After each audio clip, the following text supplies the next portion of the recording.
Il semble que ce soit le ciel qui ait le dernier mot, mais il le prononce à voix si basse que nul ne l'entend jamais. Nous n'avons qu'une ressource avec la mort, faire de l'art avant elle. Dans nos jardins se préparent des forêts. La beauté fait son lit sublime toute seule. Étrangement, bâtit sa renommée parmi les hommes, à côté d'eux, mais à l'écart. Pourquoi le champ de la blessure est-il de tous le plus prospère?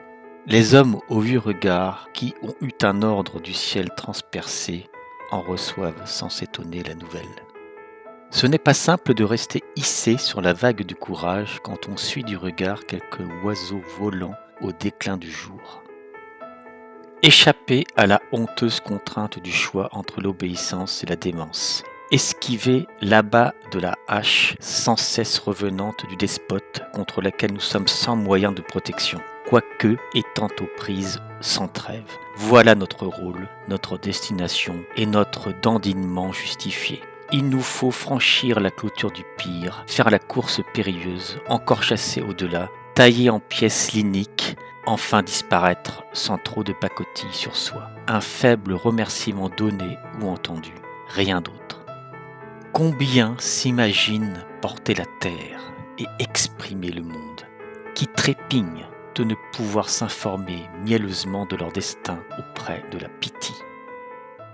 Là-bas est divin, où ne retentit pas le choc de notre chaîne. Cessons de miroiter. Toute la question sera, à un moment, de savoir si la mort met bien le point final à tout. Mais peut-être notre cœur n'est-il formé que de la réponse qui n'est point donnée. Toute action qui engage l'âme, quand bien même celle-ci en serait ignorante, aura pour épilogue un repentir ou un chagrin. Il faut y consentir.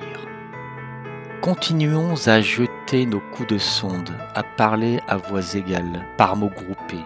Nous finirons par faire taire tous ces chiens, par obtenir qu'ils se confondent avec l'herbage et nous surveillant d'un œil fumeux, tandis que le vent effacera leur dos. On ne peut pas commencer un poème sans une parcelle d'erreur sur soi et sur le monde, sans une paille d'innocence au premier mot. Le poète ne retient pas ce qu'il découvre. L'ayant transcrit, le perd bientôt. En cela réside sa nouveauté, son infini et son péril. La poésie me volera ma mort. On naît avec les hommes, on meurt inconsolé parmi les dieux. Nous désirons rester inconnus à la curiosité de celles qui nous aiment. Nous les aimons. Celui qui invente, au contraire de celui qui découvre, n'ajoute aux choses, n'apporte aux êtres que des masques, des entre-deux, une bouillie de fer. Ne permettons pas qu'on nous enlève la part de la nature que nous renfermons. N'en perdons pas une étamine, n'en cédons pas un gravier d'eau. Leur crime, un enragé vouloir de nous apprendre à mépriser les dieux que nous avons en nous. Le réel quelquefois désaltère l'espérance. C'est pourquoi, contre toute attente, l'espérance survit. Je m'emplirai d'une terre céleste. La seule lutte a lieu dans les ténèbres. La victoire n'est que sur leur bord. Contrevenir. Obéissez à vos porcs qui existent. Je me soumets à mes dieux qui n'existent pas. Nous restons gens d'inclémence.